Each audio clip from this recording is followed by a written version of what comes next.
Anda kembali di iNews Sore, pemirsa. Sejumlah tokoh nasional dan lintas agama berkumpul di kediaman ulama Kiai Mustafa Bisri atau Gusmus di Rembang, Jawa Tengah.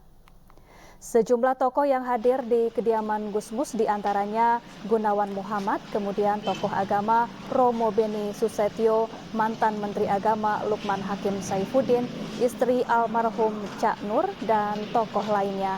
Pertemuan yang berlangsung sekitar pukul 10 pagi waktu Indonesia Barat membahas kegelisahan dan keprihatinan para tokoh terkait dengan dinamika politik saat ini pasca putusan Mahkamah Konstitusi.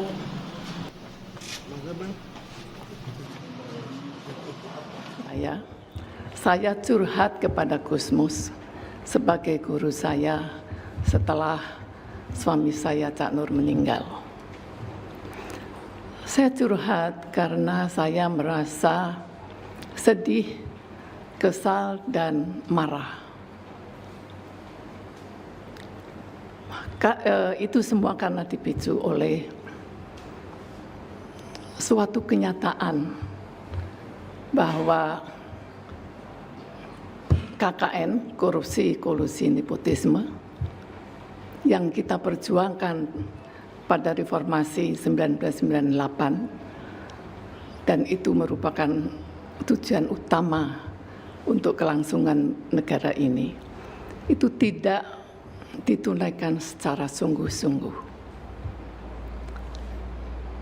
KKN justru semakin menggurita dalam pelaksanaan penyelenggaraan negara. Negara, saya pikir, itu kan suatu wadah tempat pengabdian kepada rakyat untuk kemajuan rakyat. Tetapi itu semua sudah tidak ada rasanya. Justru negara malah sudah diselewengkan jauh sebagai ajang korupsi, kolusi, dan nepotisme. Sangat memprihatinkan sekali. Bahkan nepotisme kekuasaan, Anda lihat sendiri, ditunjukkan, dipertontonkan kepada kita semua secara terbuka, tanpa rasa malu dan salah sama sekali. Itu yang saya tadi menangis ke Gusmus. Bagaimana kita haji malah ngantri-ngantri, umroh selalu penuh, gereja juga penuh, ya kan, Romo? Ada apa ini? Kemana hati nurani pemimpin kita itu? Padahal melalui seminar atau webinar para tokoh-tokoh agama, para seniman, para mahasiswa, para cendekiawan, para tokoh masyarakat sudah sering mengingatkan bahayanya KKN ini. Ya, untuk membahas informasi selengkapnya, kami telah terhubung dengan budayawan, ada Romo Beni Susetio, dan juga Ketua DPP Perindo Bidang Organisasi dan Kaderisasi, ada Pak Yusuf Lakaseng, dan nanti juga akan bergabung bersama kami pengamat politik Mas Adi Prayitno. Selamat sore Romo Beni dan juga Pak Yusuf Lakaseng, apa kabar? Jam 7 masih Zoom. Baik, saya ingin ke Romo Beni terlebih dahulu. Romo, mungkin sebelumnya bisa diceritakan bagaimana awal mula gagasan pertemuan para tokoh yang dinamakan Majelis Permusyawaratan Rembang yang berlangsung pagi tadi di rumah Gusmus. Enggak, sebenarnya kan ini spontan saja ya. Rembang itu kan lokasi ya. Jadi sebenarnya itu spontan, di mana kita semua karena ada beberapa yang lewat Zoom ya, seperti Pak Andreas Yuwango dari Kupang, ada Romo Magnis, ada Bu Sinta Nuria, ada Biksu Banjawaro. Nah, itu semuanya punya keprihatinan yang sama. Nah, keprihatinan yang sama itu apa? melihat tentang situasi bangsa di mana mereka melihat ada krisis nilai. Krisis nilai itu di dalamnya adalah ketika moralitas publik dan etika tidak dijadikan sebagai acuan dalam menjalankan politik, sehingga politik tanpa keadaban, maka ada keprihatinan bersama itu. Nah, dari keprihatinan bersama itu kemudian ya para tokoh itu bukan curhat ya, agak mengupahkan lah kita kegelisahannya kepada Gus Mus. Nah, dari kegelisahan itu akhirnya Gus Mus juga melihat hal yang sama. Maka Gus Mus berharap pertemuan ini jangan hanya sekali ini, tetapi banyak kepada mereka-mereka yang memiliki suara hati yang sama. Sehingga ini sebenarnya lebih bagian dari bagaimana kita menyelamatkan demokrasi ini, bagaimana kita membangun keadaban demokrasi, dan bagaimana demokrasi itu yang memiliki nilai budaya. Jadi kalau dulu panglimanya itu politik, ekonomi, maka berharaplah untuk kedepannya ini politik kebudayaan itu yang harus dijadikan agenda dalam kita membangun politik yang memiliki keadaban itu. Baik, Pak Yusuf, bagaimana tanggapan Anda melihat sejumlah tokoh tadi pagi berkumpul dan mengkritik situasi politik terkini? Kalau menurut Pak Yusuf, apakah ini memang mencerminkan kondisi real yang tengah terjadi saat ini? Kalau susah jawab pasti langsung aja hotel deh. Ya, pertama saya mengapresiasi dulu ya para tokoh guru bangsa ini. Saya menganalogikan ini seperti para resi yang berhenti dari pertapaannya dan turun gunung gitu, karena melihat nasib negerinya, bangsanya itu sedang dalam ancaman yang serius, karena pemimpin yang dulunya diharapkan membangun nilai-nilai kebaikan, ternyata yang bisa dia bangun hanya beton-beton gitu, bukan membangun nilai, bukan membangun hukum, bukan membangun demokrasi. Jadi ini mereka turun gunung menyatakan bahwa ada situasi yang membahayakan, ada situasi yang memprihatinkan, menggugah kita semua, publik, masyarakat, bahwa situasi sedang tidak baik-baik saja. Maka memang ini sekaligus untuk membantah orang-orang yang denial dengan peristiwa Mahkamah Keluarga itu, yang menganggap bahwa itu mereka karena tidak mau menerima kekalahan atau tidak siap kalah saja, makanya terus menggugat soal ini. Nah, saya kira ini jauh dari soal kontestasi menang kalah ya. Ini adalah soal nasib demokrasi kita, nasib reformasi kita. Ini soal keadaban negeri kita yang politiknya meninggalkan etika, kepantasan, moralitas, dan itu sangat bahaya memang, karena etika, kepantasan, dan moralitas itu adalah ciri atau landasan masyarakat modern yang menggunakan demokrasi. Kalau itu hilang, berarti maka hilanglah keadaban kita. Nah, ini yang memang harus menjadi perhatian kita semua, dan saya sehormat-hormatnya kepada para tokoh bangsa yang berkumpul hari ini di Rembang ya. Baik. Terima kasih. Ini semoga ini akan menggugah masyarakat, terutama anak-anak muda ya, bahwa persoalan sekarang adalah persoalan yang sangat-sangat serius. Saya kira begitu, Safa. Baik Romo, tadi beberapa hal yang paling disorot di Rembang pagi tadi, diantaranya terkait korupsi, kolusi, dan nepotisme yang seolah dipertontonkan secara terbuka, kemudian ada potensi kecurangan dalam penyelenggaraan pemilu. Kalau menurut Romo, sudah sekritis apa situasinya saat ini, Romo?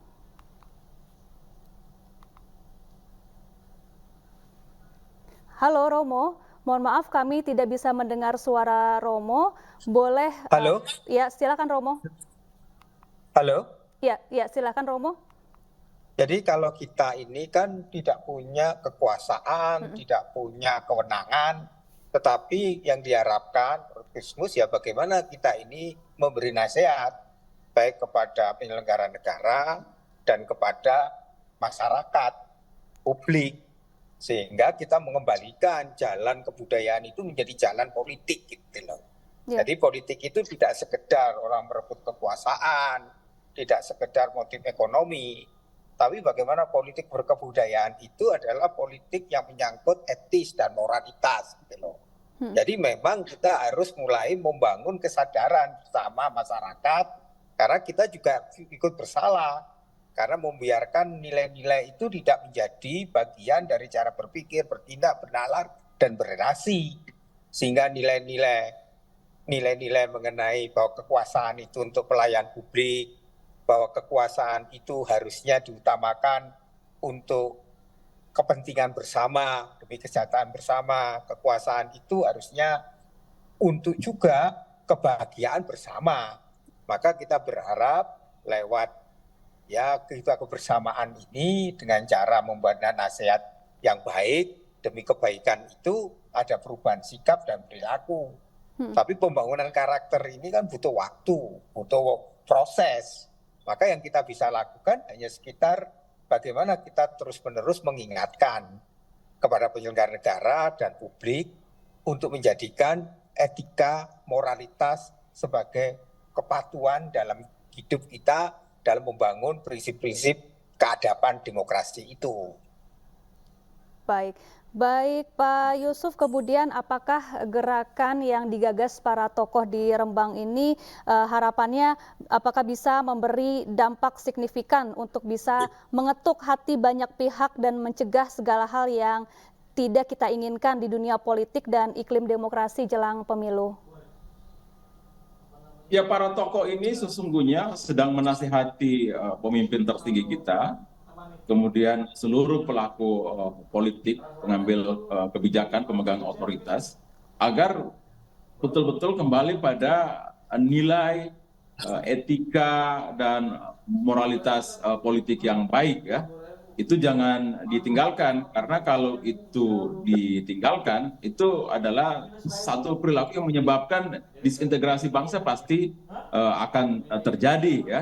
Nah, saya teringat awal-awal pemerintahan Jokowi ya, gencar sekali waktu itu didengungkan soal revolusi revolusi mental.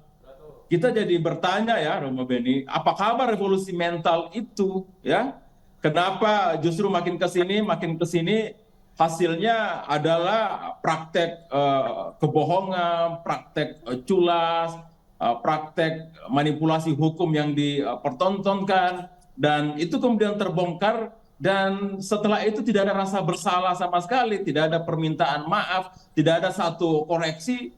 Bahkan semua yang dilakukan, yang saya bilang keculasan, kebohongan, manipulatif itu dianggap satu normalisasi gitu. Dan ini kan bahaya betul bagi politik kita. Taruhannya nanti adalah, apalagi kita di situasi pemilu sekarang, nanti produk pemilu kita akan mengalami delegitimasi yang serius, ya. Kohesivitas sebagai bangsa akan terganggu, harmoni sebagai bangsa akan terganggu. Gonjang-ganjing akan terus terjadi. Nah, sementara kan kita ingin mencapai Indonesia emas gitu ya, butuh persatuan. Kalau itu kemenangan politik diperoleh dengan cara culas, ya bagaimana ada harmoni, bagaimana ada satu pihak yang rela dan ikhlas gitu ya. Baik Pak Yusuf, lantas sudah sejauh mana upaya kecurangan pemilu terjadi saat ini? Nah, kita tahan dulu jawabannya Pak Yusuf dan juga Romo Beni. Kita akan kembali usai jeda, tetaplah di iNews Sore. Anda kembali di iNews Sore dan masih bersama kami ada budayawan Romo Beni Susetio, kemudian Pak Yusuf Lakaseng, Ketua DPP Perindo, dan yang baru bergabung ada Mas Adi Prayitno, pengamat politik. Saya ingin ke Mas Adi terlebih dahulu yang baru bergabung. Mas Adi, bagaimana tanggapan Anda melihat sejumlah tokoh berkumpul di Rembang menyuarakan keprihatinan terhadap situasi politik terkini? Apa dampak signifikan yang bisa terwujud? Ya, saya kira ini adalah semacam aksi protes politik ya, yang dilakukan oleh sejumlah tokoh melihat dinamika dan perkembangan politik kita menuju di 2024, terutama pasca putusan Mahkamah Konstitusi yang dinilai sangat kontroversial, putusan mahkamah yang mestinya menjunjung tinggi asas-asas hukum demokrasi, tapi nyatanya itu justru menimbulkan polemik dan kegaduhan yang tidak selesai. Kalau melihat tokoh-tokoh yang berkunjung ke Gusmus adalah mereka yang memang selama ini memiliki track record dan rekam jejak supaya demokrasi kita itu harus diletakkan di atas segala-galanya. Demokrasi itu tidak boleh tunduk atas nama kekuasaan, demokrasi itu tidak boleh direkayasa, apalagi bisa diintervensi oleh siapapun. Jadi dalam konteks inilah sebenarnya tokoh-tokoh bangsa yang hari ini bertemu, saya kira ini semacam oase, di mana di tengah banyak-banyak elit politik yang tidak terlampau berani menyatakan suara politiknya, tentu mereka mengkalkulasi demi kepentingan politik elektoral, tapi masih saja kita lihat begitu banyak tokoh-tokoh yang saya kira cukup konsisten memperjuangkan bahwa proses pemilu, asas pemilu kita itu harus ditegakkan. Oleh karena itu, bagi saya ini semacam asupan gizi supaya ke depan kita semua harus menyaksikan dan menjadi pengawal dari pemilu, supaya pemilu kita menuju 2024 itu bisa berjalan dengan kondusif dan yang paling penting substantif, tanpa ada kecurangan, tanpa intervensi, dan tanpa ada rekayasa-rekayasa yang lainnya. Saya kira di situ poinnya, Mbak. Kita berharap semoga pertemuan-pertemuan tokoh ini akan menginisiatifi begitu banyak kelompok-kelompok politik, para gerakan civil society, dan bahkan gerakan mahasiswa, bahwa apa yang terjadi pada demokrasi kita per hari ini itu tidak baik-baik saja. Karena kalau mau jujur sebenarnya, kalau putusan Mahkamah Konstitusi saja misalnya, dalam tanda kutip, bisa diintervensi seperti putusan dari Mahkamah MK beberapa waktu yang lalu, bagaimana dengan proses-proses politik ke depan? Inilah yang kemudian menjadi keprihatinan dari kita semua, bahwa sebelum menuju 2024, apapun harus kita lakukan, tentu untuk mengawal pemilu tetap kondusif, pemilu tetap nyaman, dan yang paling penting berjalan dengan jujur dan adil tanpa pandang bulu dan menganggap salah satu paslon itu anak emas, serta kemudian menganggap paslon yang lain itu sebagai anak tiri. Saya kira di situ poin saya, Mbak. Baik, Mas Adi, ada beberapa hal yang disorot di Rembang pagi tadi, diantaranya terkait korupsi, kolusi, nepotisme, dan juga ancaman kecurangan pemilu. Bagaimana Mas Adi melihat dua poin tersebut dengan apa yang terjadi saat ini? Kemudian apakah gerakan seperti ini sudah semestinya masif dilakukan untuk nantinya bisa membawa perubahan ke depan? Ya, saya kira gerakan ini adalah gerakan moral, ya. Tidak ada kaitannya dengan siapa yang harus menang di Pilpres, nggak ada kaitannya dengan yang harus mereka dukung, ya.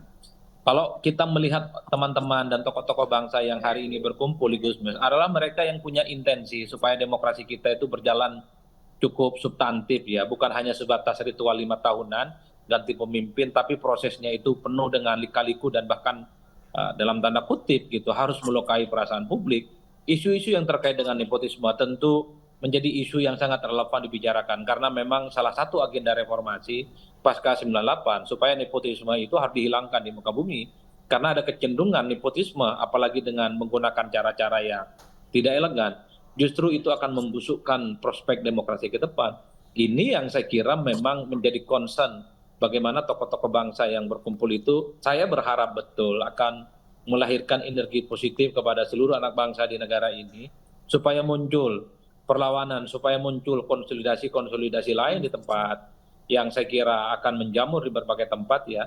Tentu sebagai upaya untuk mengawal demokrasi kita, supaya pemilu kita itu tidak diakal-akalin, tidak ada instrumen-instrumen kekuasaan yang dipakai hanya untuk memenangkan salah satu calon tertentu. Inilah yang tentu saja kita harus antisipasi dan harus kita siap siaga, kita semua harus menjadi pelaku dari pemilu di 2024. Ya, saya ingin ke Romo. Romo, setelah pertemuan di Rembang hari ini, selanjutnya apa langkah konkret ke depan untuk mengawal pesta demokrasi yang nantinya akan berlangsung tahun depan?